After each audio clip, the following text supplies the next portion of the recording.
And resumed recording. Okay, thank you. This is the March 24th, 2020 meeting of the Board of Waterworks Trustees. My name is Diane Moines, and I'm the chair of the Board of Trustees.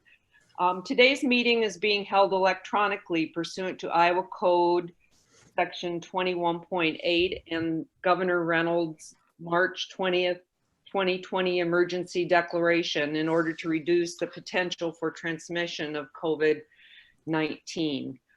Michelle, would you go ahead and take the roll of those who are in attendance for the board? Yes, Joel Ashburner.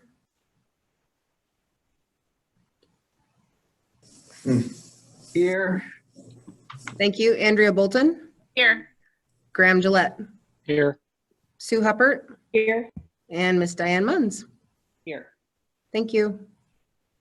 Now, all the lines for meeting participants will be muted except for those belonging to board members, the CEO, and legal counsel. Anyone who wishes to speak should use the option to raise a hand to indicate they have something to say, or type the request into the chat box that is provided at the bottom of your screen. Members of the public are reminded that the board has a designated portion of the meeting for public comment. So members of the public who want to speak to the board are requested to do so during that designated period.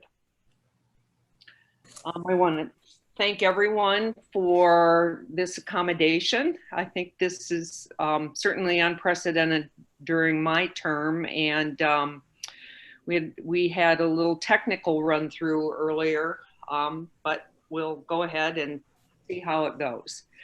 So you have your decision agenda before you. Item 1, the consent agenda, including the minutes, financial statement, list of payments for February 2020, summary of CEO, approved expenditures in excess of $20,000, and the next meeting date. Ted, do you have anything you'd like to say about any of those before we? No, Diane, nothing specific about any of the consent items. I think they're ready to go. Okay, so I'd entertain a motion that we approve the items that are included in the consent agenda. So moved. Second. It's been moved and seconded.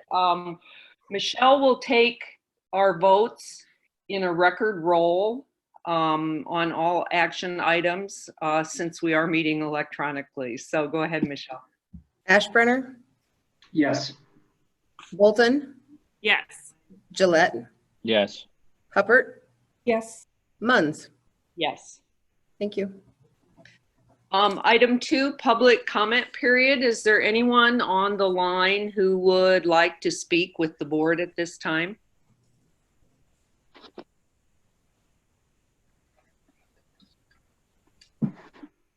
All right, hearing nothing, we will move on to the action item for today. The first action item is receive and file the 2021 to 2025 5-year capital improvement plan. Ted, do you have something on this? Just briefly, Diane, this was shared with the board at the March Finance and Audit Committee meeting. I will note that there have been 2 minor changes to the memo that was shared at Finance and Audit. One of those on page 3 relates to the construction of ASR walls. Added a comment to indicate that while those are included in the 5-year CIP, there is recognition that if rate structure changes result in change in demand, that they may not be needed. And then also on page 4, we added some discussion about the fact that if bonding is used to finance part of the 5-year CIP, that bonds can be made callable with some restrictions, and that any regional agreement will need to take that into consideration. Any questions? Okay.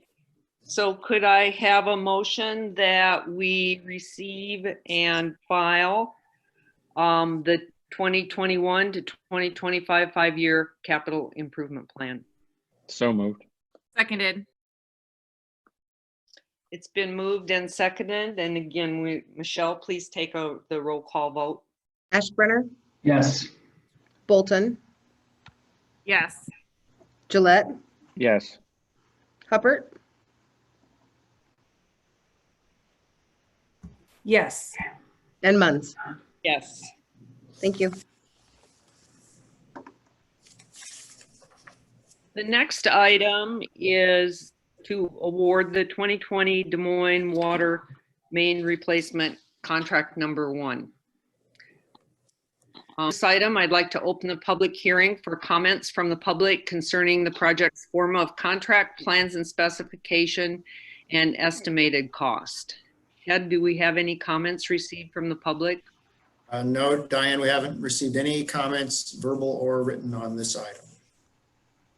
Okay, I'd like to close the public hearing.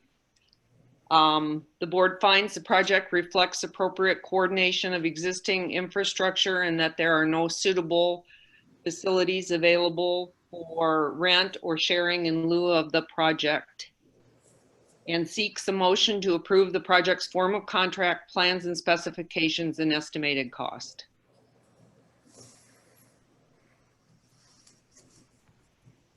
Can I have a motion? And then, I'm sorry, Yes. we had Ted talk about this before we Yeah. got into this. I'll Let's move take the the motion. And then Ted can. And I'll move the motion. I'll second Grant's motion. Ted, would you like to talk about the contract and give us an analysis of the bid and make a recommendation? Before we do that, I think we need to take a vote on that motion to approve the contract. Oh, okay. It's been moved and seconded to approve the project's form of contract, plans and specification, and estimated cost. Michelle, can you take a roll call vote? Yep. Ashbrenner, Yes. Bolton, Yes. Gillette, Yes. Hubbard, Yes. Munns. Yes. Thank you.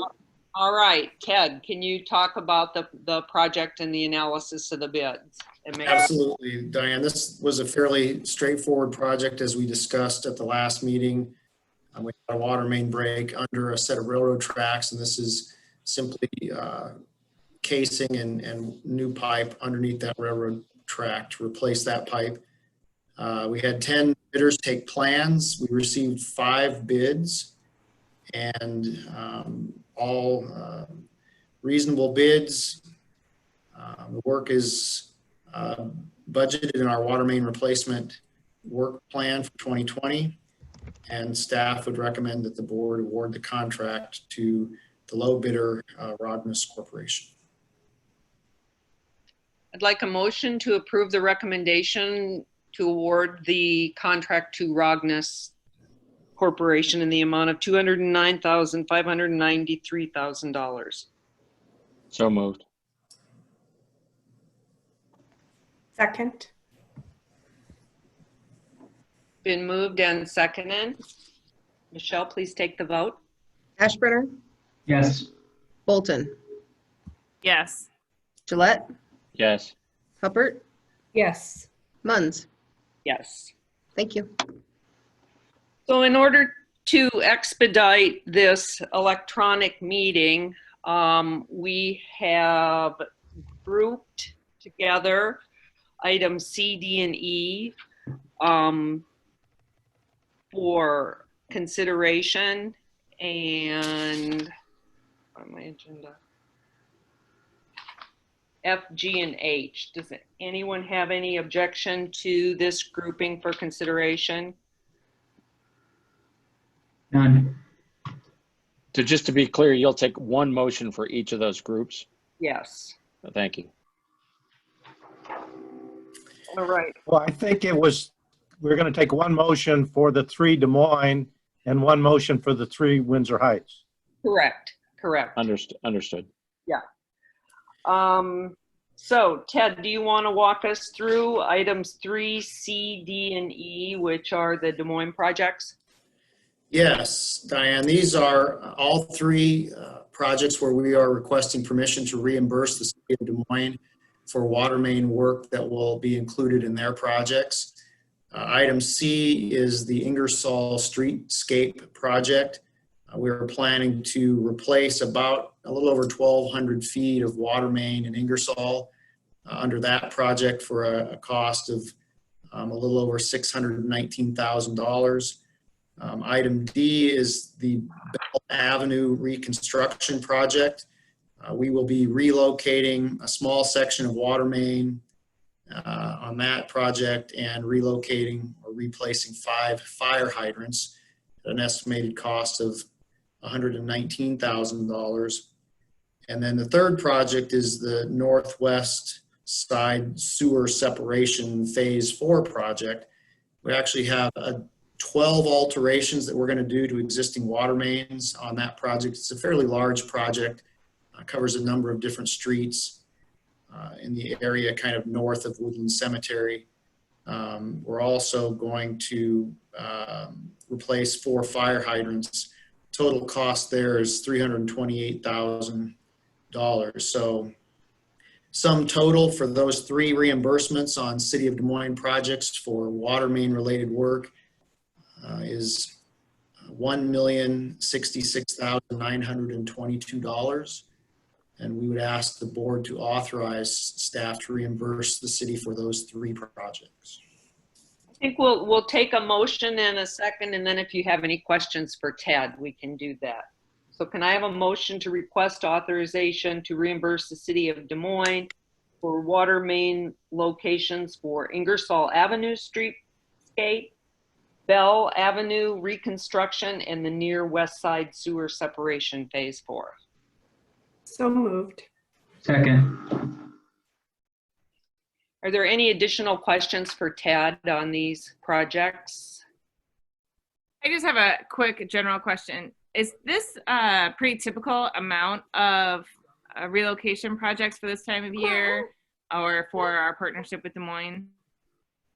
You know, the city of Des Moines the last couple of years has done quite a bit more storm sewer work than they had done historically. So I would say this year and last, and I would anticipate for the next couple of years because of the flooding a couple of years ago, we will see more of this than normal.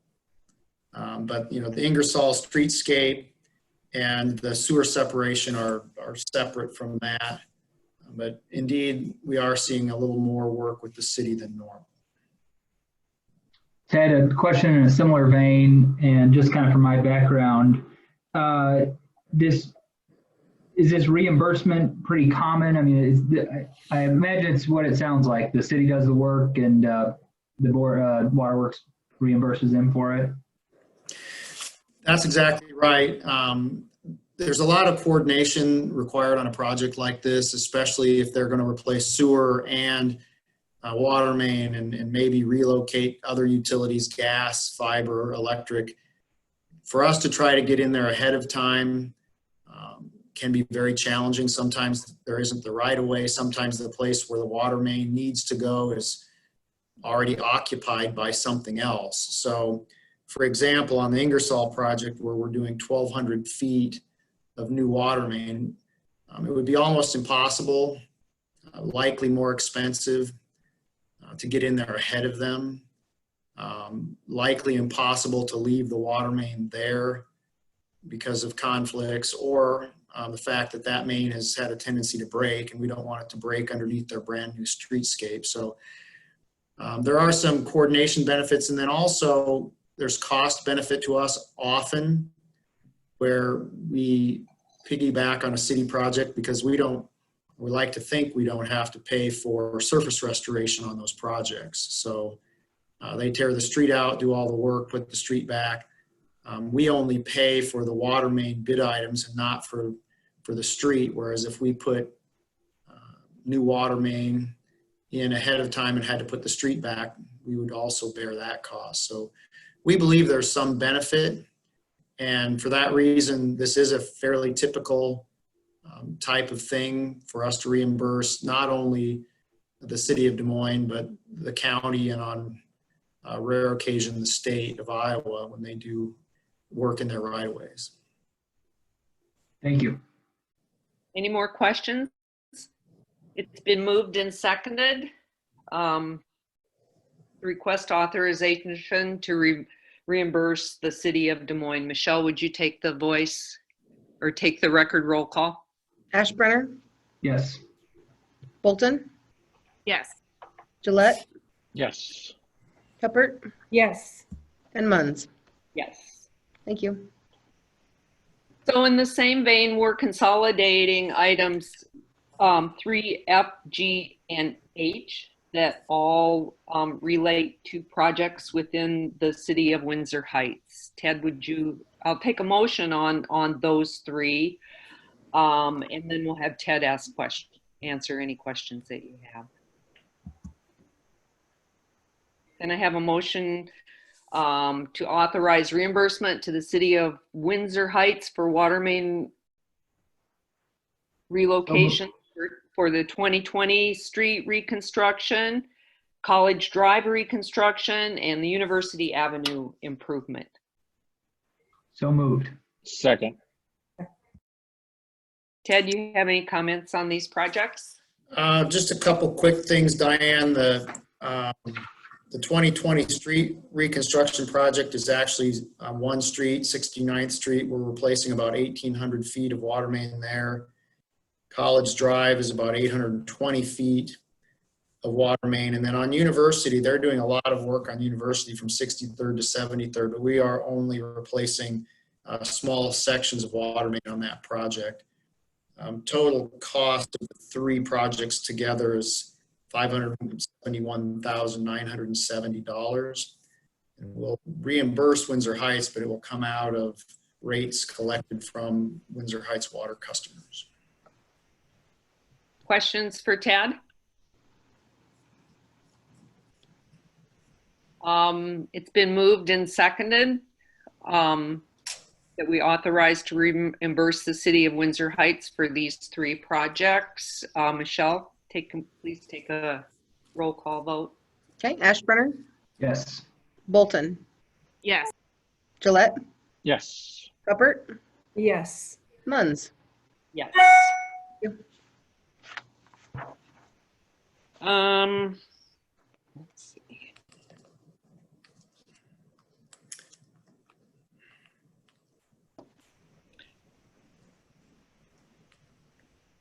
Item 3I, authorization to solicit bids for Northwest 26th Street Booster Station and establish the date of public hearing. Can I have a motion and a second? Then we'll have Ted describe the project and take any questions. So moved. Second. Seconded. Did you figure out who was who there? I'm doing Gillette motion and Bolton second. Okay. Ted, you want to take us through this project? Yes, first of all, I want to point out that the last bullet in the summary section of this memo is a sort of an errant shot there. It was a bullet that was left over from a previous memo, so you can ignore that last bullet. I apologize that ended up in there, but it just can be completely struck. It doesn't have anything to do with this project. This particular project is construction of a booster station that will primarily serve Polk City, but will also serve some direct retail customers of Des Moines Waterworks in unincorporated areas of Polk County, sort of between our Saylorville Water Treatment Plant and Polk City. The board approved a 28E agreement with the city of Polk City in January of 2018 to construct a transmission line and a booster station to increase the capacity available to the city of Polk City. The new transmission line is actually in place and is in service and is being used to deliver water to the existing booster station while we construct this new booster station. The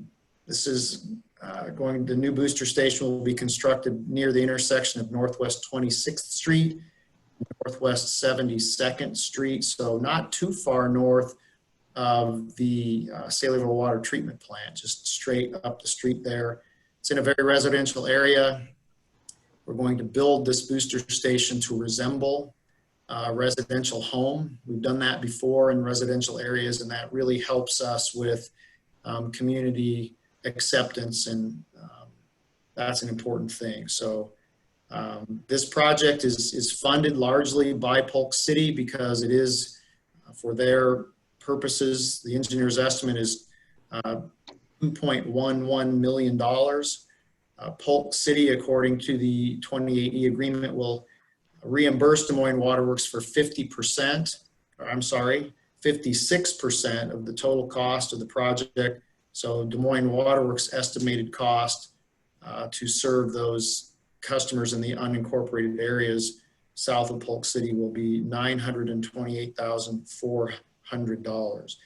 Now, we are requesting that the date of the public hearing be set as the May board meeting, so 2 months out. And I will just say this today, there was some discussion about delaying this altogether because of everything that's going on with COVID-19 and what have you. And the consultant who's working on this having some difficulties getting the work done. But we thought that there's still a pretty good chance we can meet this goal of awarding this thing in May. We'd really like to keep this on that timeline. So we're going to move forward with that. We're going to request permission.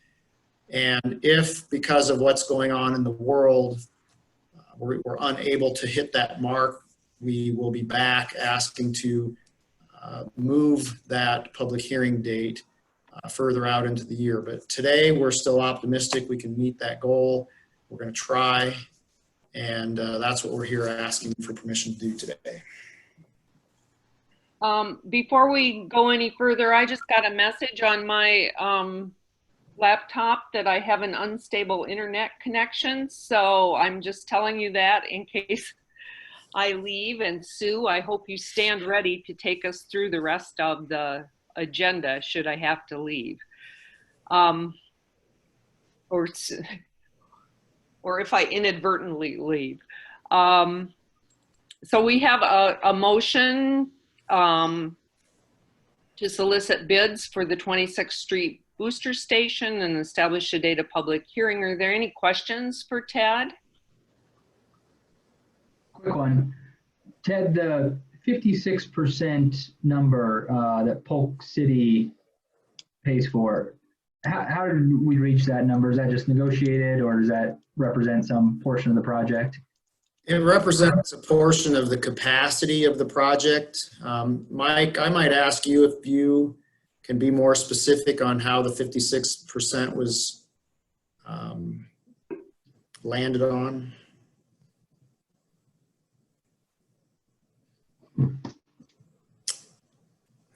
Mike, are you there? Hearing nothing, I will tell I'm you. here. There he is. Oh, okay. I've got a new mouse and new software, so you hit it on the head, Ted, there. Capacity is the issue there. A certain element of the capacity for this station is dedicated toward Polk City. The other percentage is dedicated to the Polk County area, and those percentages were defined and integrated into the original 28E agreement. Thank you. Thanks, Mike.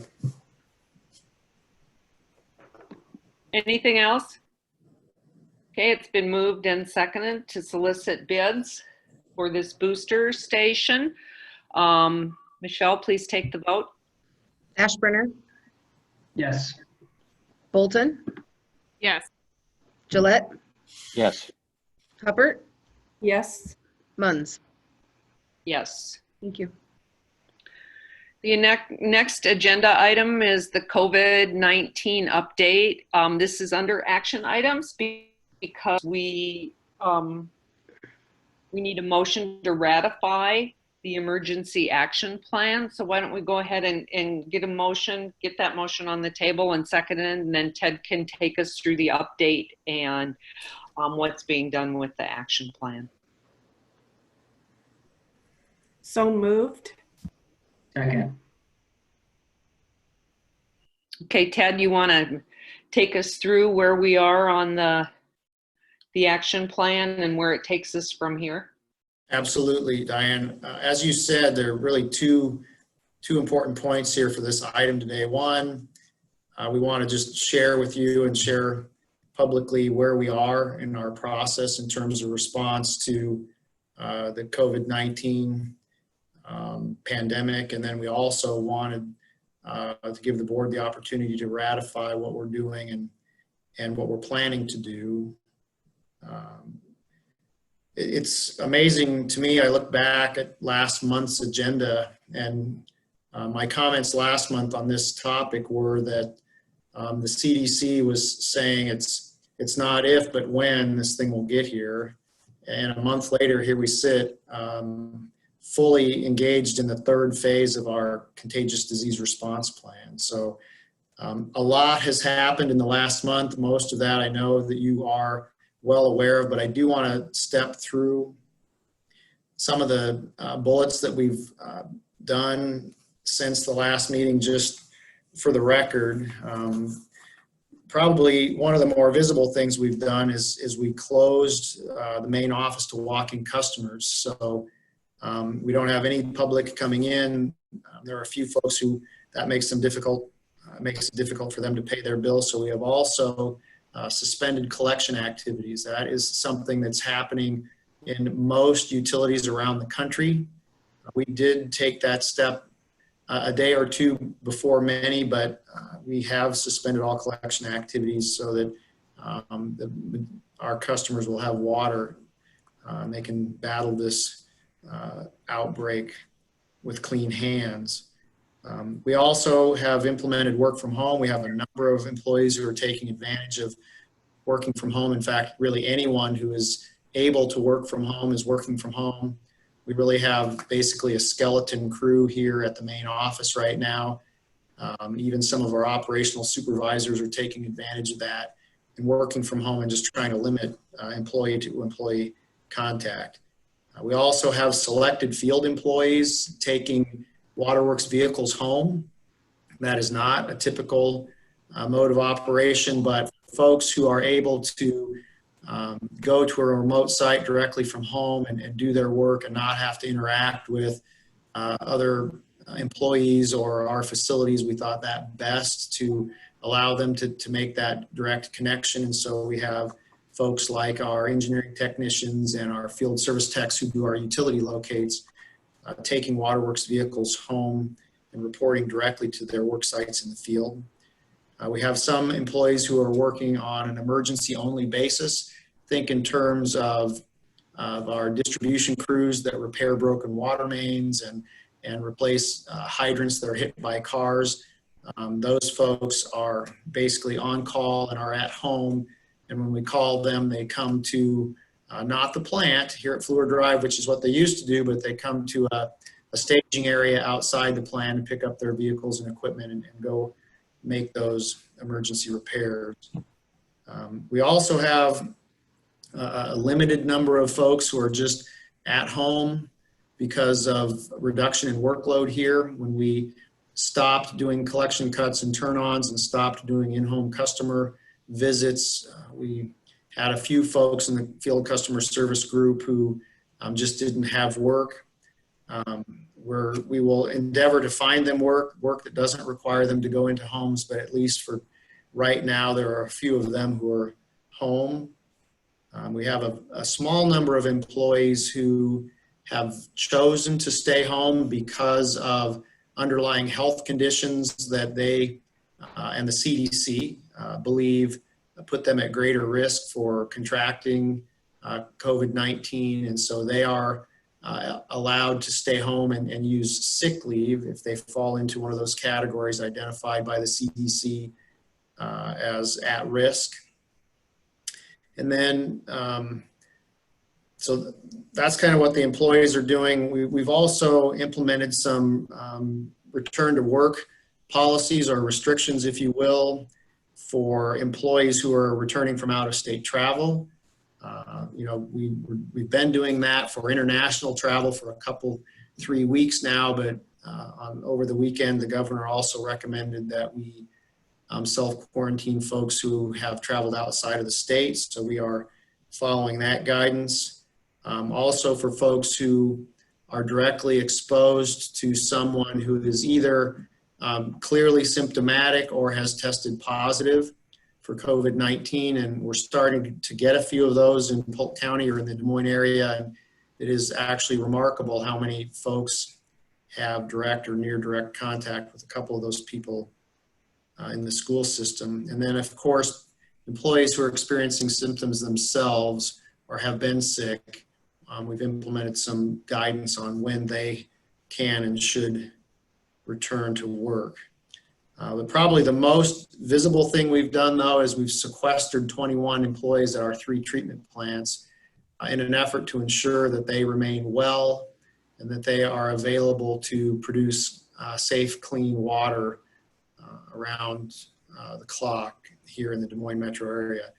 I will say that move attracted a lot of attention from the media, from the public, from other water utilities, and even other utilities in general across the country. We've gotten a lot of questions, a lot of inquiries. We're starting to see other people do very similar things with the campers and the laundry setup and those kind of things. So I think we got out ahead of the game. I truly hope that we got out ahead of the virus too, and that we can maintain a good, strong core of healthy people down there for the next couple of weeks as this thing unfolds. And then we have also adjusted our leave and pay policies to accommodate all of those things that I just described. Our pay policies don't currently accommodate sequestering employees, so we had to figure out how to handle that, or for people who just staying home because there isn't work.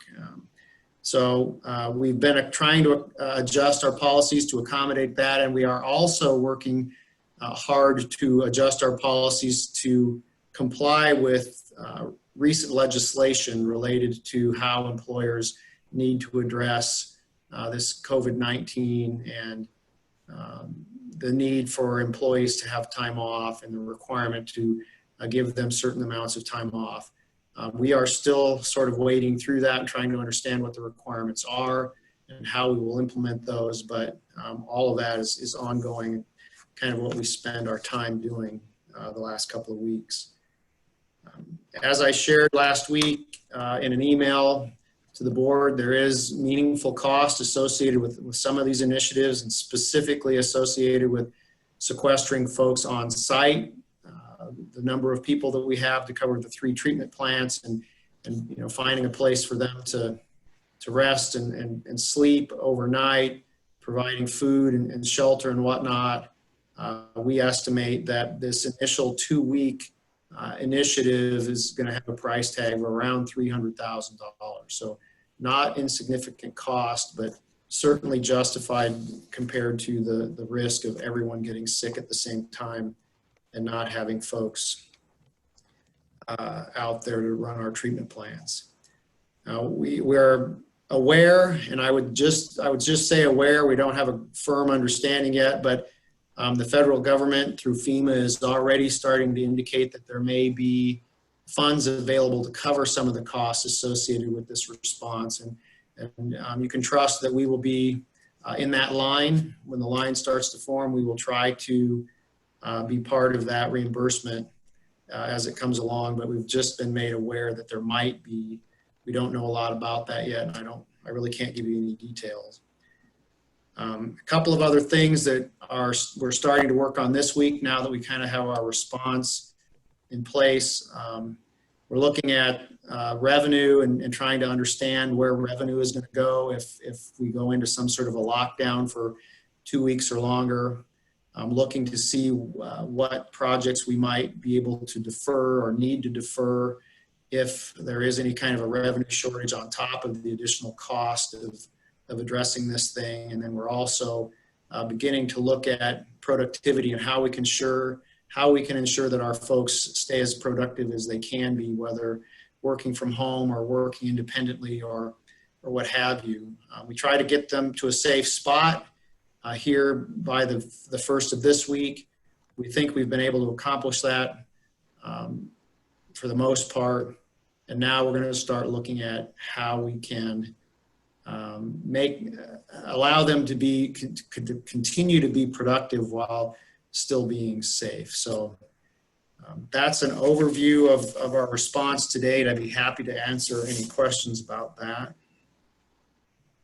Are there any questions? Again, the motion is to ratify the emergency action plan. And I think most importantly, we're asking the board to ratify, the leave and pay policies that we have in place and the sequestering, given that those are changes. The things that I outlined about people working from home, taking waterworks vehicles home, in some cases just simply staying home, and then maintaining the folks here at the treatment plant for a period of time to ensure that we have people who are well and able to produce water. Ted, I fully support what's going on and the way you and the staff have handled this. And I appreciate too how you've kept us informed during all of this very rapidly changing situation. Yeah, so really twofold. One, congratulations for a job well done, but also I just want to tell you how much I appreciate being kept informed. Thank you, Graham. Appreciate that. I have to say we have a great team, and it takes a village, as they say, and everyone has really stepped up. It's been a pleasure to be a part of, honestly. Other comments? And I would echo Graham's comments. Thank you to you and all your staff for your hard work, and as he said, particularly for your communication and keeping us informed. I felt like I had a good understanding of where things stand thanks to all your emails and messages. So I appreciate that. Two questions kind of related. Generally, how's the morale of staff, particularly the folks who are sequestered?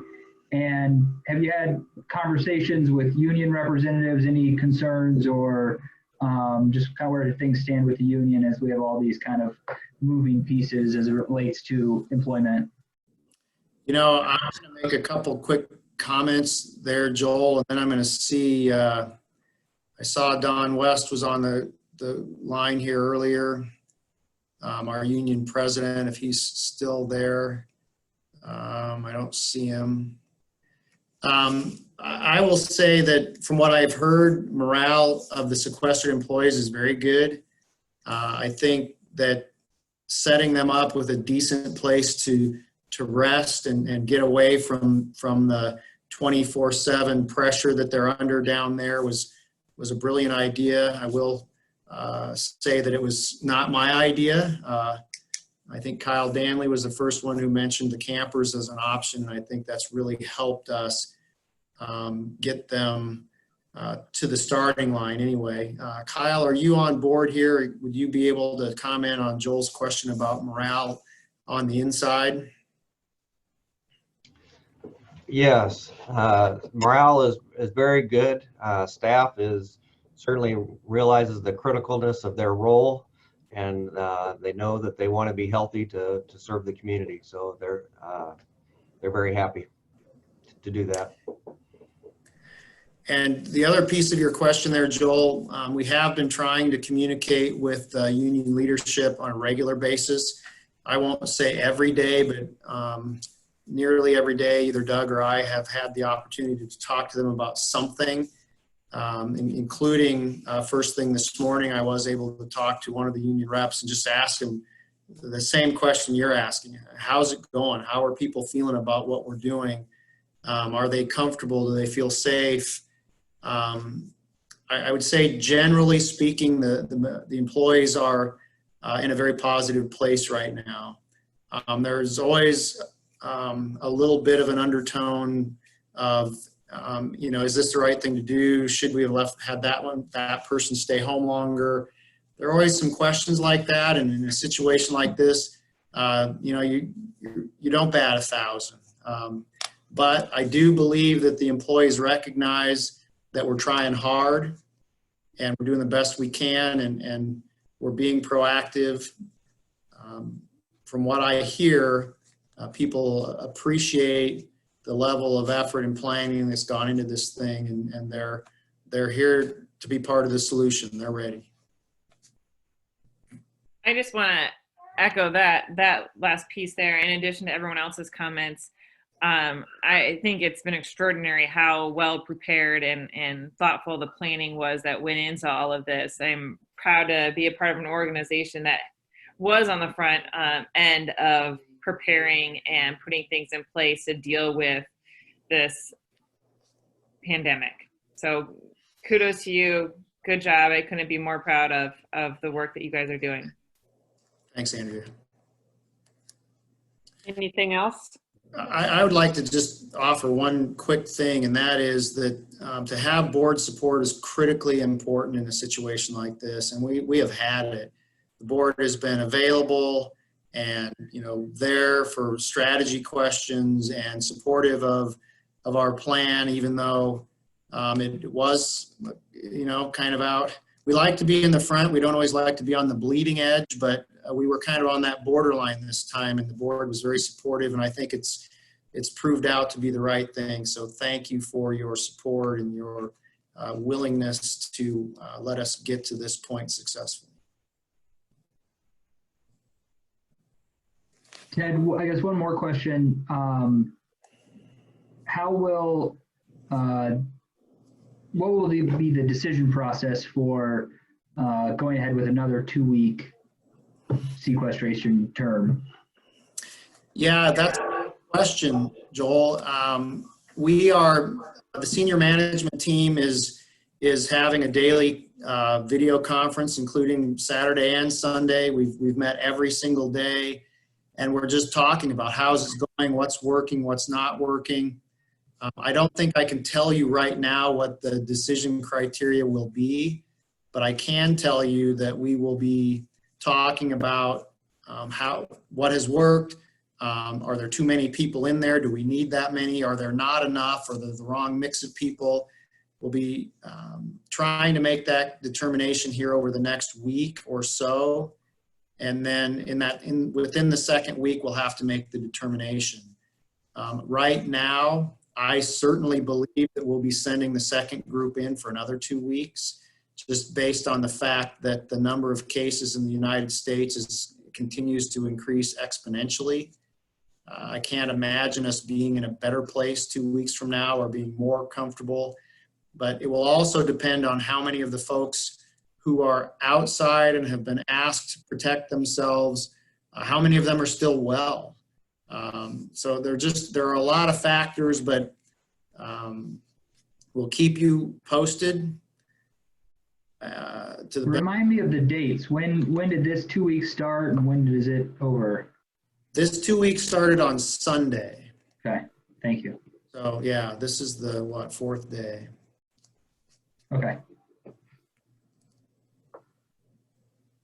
Okay, thanks, Ted. And with all the stress and the things that people have to worry about, I'm really pleased that clean, safe drinking water is not high on that list for them. So thank you and thank the staff from the board for everything that they do during this time. We don't know how long it's going to last, but we certainly all appreciate it. So we have a motion to ratify the emergency action plan and all of the different actions under it that Ted took us through. We have a motion and second. Michelle, would you take us through a roll call vote? Ashburner, Yes. Bolton, Yes. Gillette, Yes. Huppert, Yes. and Munns. Yes. Thank you. So we have an associated item, 3K, on the corporate credit cards. Ted, tell us what that's about, and then I'll get a motion on this before you answer questions. Okay, we have historically had 4 corporate credit cards. I think the last authorization from the board was in December of 2007, and the cards were assigned to specific people, and they have specific spending limits. Each of them has a $10,000 limit, so a grand total of $40,000. Well, one of those cards was assigned to the general manager, and one of those cards was assigned to the chief operating officer. And the chief operating officer is the position that I held most recently. And so we did not reassign those cards when Bill passed away. We just assumed we would wait. And then this all happened. And so we have one card that's not assigned to anyone. And we were trying to arrange some of the facilities for sequestering our employees, and we started bumping up against the limit for a couple of those other cards. So what we decided would be the best thing to do is reassign the COO card, the Chief Operating Officer card, to the CFO, which probably makes more sense anyway, but assign that, basically what I would say is the open card to Peggy as the CFO. The purchasing agent has a card, I have a card, and then there was a card in HR that I think was originally specified for the training coordinator, the person who scheduled training and travel for out-of-state conferences. We don't have that position anymore. So Doug has been handling that, Doug Garnett, as the HR manager or HR director, but we thought it would, being we're going through this process, it would make sense to just go ahead and officially assign that card to the HR director. So we're not asking for a higher limit on the cards. We just want to assign them appropriately. So as this goes on, we'll have 4 cards that we can have access to. So can I have a motion to authorize the treasurer to request Bankers Trust issue corporate credit cards to the general manager, chief financial officer, purchasing agent, and director of human resources with a credit limit of $10,000 on each card? So moved. Seconded. Are there any additional questions for Tad? I do have a question. Are we okay starting our audit, our financial audit, if we've never had Peggy with a credit card? Has that been something? I'm trying to think back. At one time, there was something that they were encouraging us to have an additional level of security outside of Peggy's office.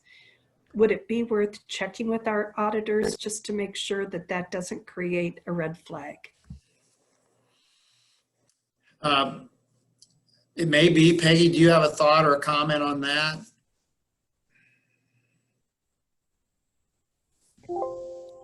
I don't think it will be a problem, Sue. We have pretty substantial internal controls in place beyond me, and that is that our controller actually reviews the reconciliation that we have that has each person's statement and the charges and what those charges are for and all the receipts. In addition, we have 2 signatures on that check to Bankers Trust, which are, again, either the controller and Ted or the controller and myself. So I think we have sufficient controls in place. And actually, I don't think that what they questioned in the past was related to our corporate credit cards. One of the things that they have just raised as a normal course is, of course, the overall regulations that exist related to us accepting credit cards and the security requirements that we have to comply with, which we have done by outsourcing that in essence. So. Yeah, and I didn't mean to say that they had questioned the credit cards. I think the issue, and this goes way back, so excuse me if I'm wrong, but I think it was in regards to checks, how we were checking out our checks. Does anyone recall that? Oh, I do. So many years ago, unbeknownst to me, I actually had access to the locked storage cabinet where the Micker cartridge is stored. And since mine is one of the signatures on the check printer, that was seen as a control violation. So I don't have access to that anymore. And I don't know, Sue, whether it makes sense to say that we go ahead and take this action right now, because we really do need those credit cards. And then if Peggy could have a conversation with our auditors as to whether or not there were any issues. Again, I don't want to, this is a time when everybody's really busy, and I don't want to take anything, any unnecessary action. I can't hear Your you. mic's off. I'm completely comfortable with what Peggy said, so there's no reason to check with the auditor. Thank you for clarifying, Peggy. You're welcome. Okay, it's been moved and seconded to issue corporate credit cards to the designated people. Michelle, would you take the vote? Ashburner, Yes. Bolton, Yes. Gillette, Yes. Hubbard, Yes. and Munns. Yes. Thank you. So those are our action items. We have a number of information items. I'm not clear with how things have transpired over the last month as to who's met and who hasn't met. So why don't I just run through the list, and if you did have a meeting and have a report, you can make your report. Planning Committee? You heard about our meeting and when we discussed the Northwest 26th Street booster station. So we're good, unless anybody has something to add. Thank you. Finance and Audit Committee? We were all about the capital improvement plan, so that was there too. Okay, thank you. Customer Relations Committee? We reviewed the meeting from February 27th. That was the first meeting where we talked about suburban concerns with the term sheet. And we just had an overview of what had been discussed at that meeting. Thank you, Ted. Bill Stowe Memorial Committee? We have obviously put everything on hold due to the pandemic. We'll revisit that once we get through this crisis. And I would imagine the first step would be for us to come back and at a board meeting kind of lay out what's been discussed, what's on the, what's on the agenda. And so look for that at some point in the future. I bet it won't be until at least June. Yeah, thank you. Greater Des Moines Botanical Garden Board? Nothing to report. You. And the Waterworks Park Foundation Board, I know there was a report in your packet. Did you have anything beyond that? The only thing I want to add beyond what was in the packet is just that some of the playscapes areas have now been closed in consistency with Des Moines Parks also shutting their playgrounds down. So just something to be aware of. Staff updates, government outreach update. There is again, a report in the packet. Ted or Laura, do you have anything additional? I think that our ability to meet electronically is something that I noted at the beginning of this is from the governor's action. Is there anything additional that you want to highlight? I don't think so, Diane, unless someone has a question for Laura. The session has been suspended, and so there's not a lot going on up there. I want to compliment Laura for getting the information out to the Business Record and the Des Moines Register and being all over that. I thought the press was great, and I know she was driving that. Indeed. Thank you. I agree. I'd echo that. And the question earlier was discussed the possibility of federal funds reimbursing some of the things we're doing in light of the pandemic. Does Waterworks have a contract with a federal lobbyist or some kind of group in DC to work on things like this? We don't have a contract, no. Okay. So dealing with them directly, I guess. Understood. And Joel, we also work with our national organization, American Waterworks Association, will disseminate information to us directly as utility members, and then we're able to follow up personally with our representatives out there, and then pursue anything, other actions that come down the pipe. Great, that makes sense. Thank you. CEO and general managers comments, and I guess Ted, one of the things we need to talk about is we have a schedule of board activities listed at the end of our agenda. How we plan to deal with that, whether we'll be suspending those or whether we want to meet electronically.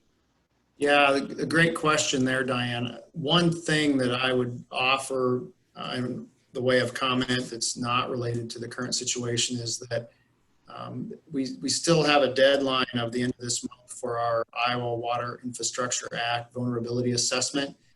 And thankfully, staff had kind of plowed through that before all this started happening. And now it's on my desk to review, and then we have to certify that we've done it by the end of the month. So we are going to be able to do that.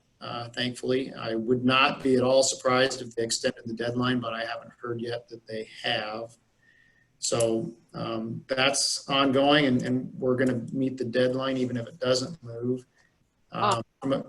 Question, is that something that you'd like to walk through one of the committees with? I'm trying to remember. We probably could. We had it on the list to be a committee item. Michelle, help me out with that. Was that?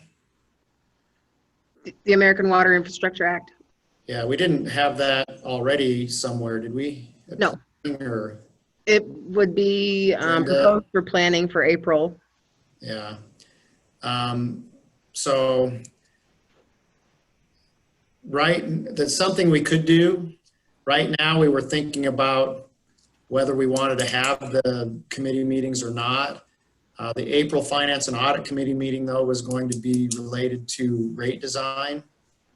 And I know that's of interest to the board, and so I wanted some feedback on whether we wanted to try to do that electronically, or if we wanted to wait and see if May would be better.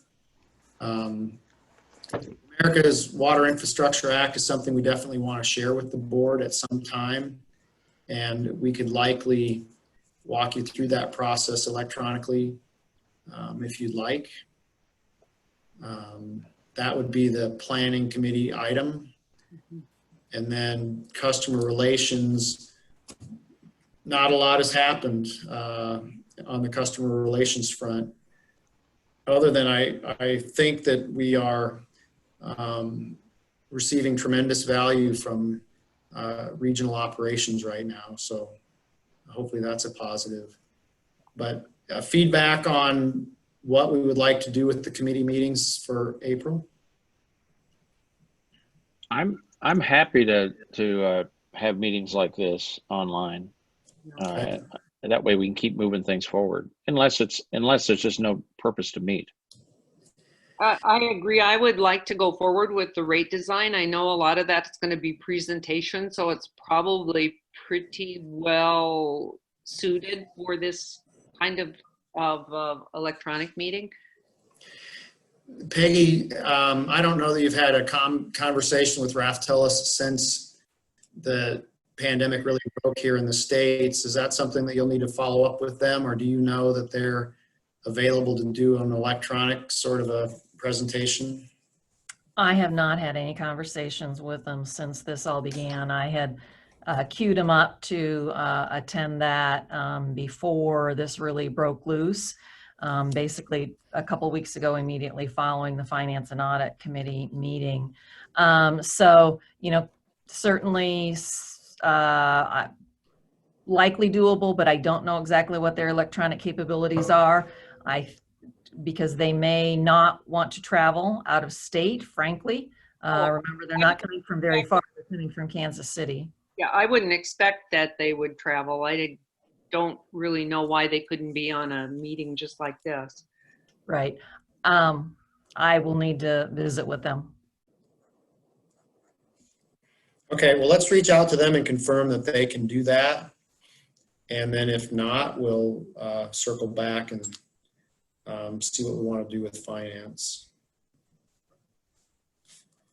I don't have an agenda on top of mind for customer relations. Is there anything specific that the board would like to discuss at customer relations, or should we reschedule that for a month out?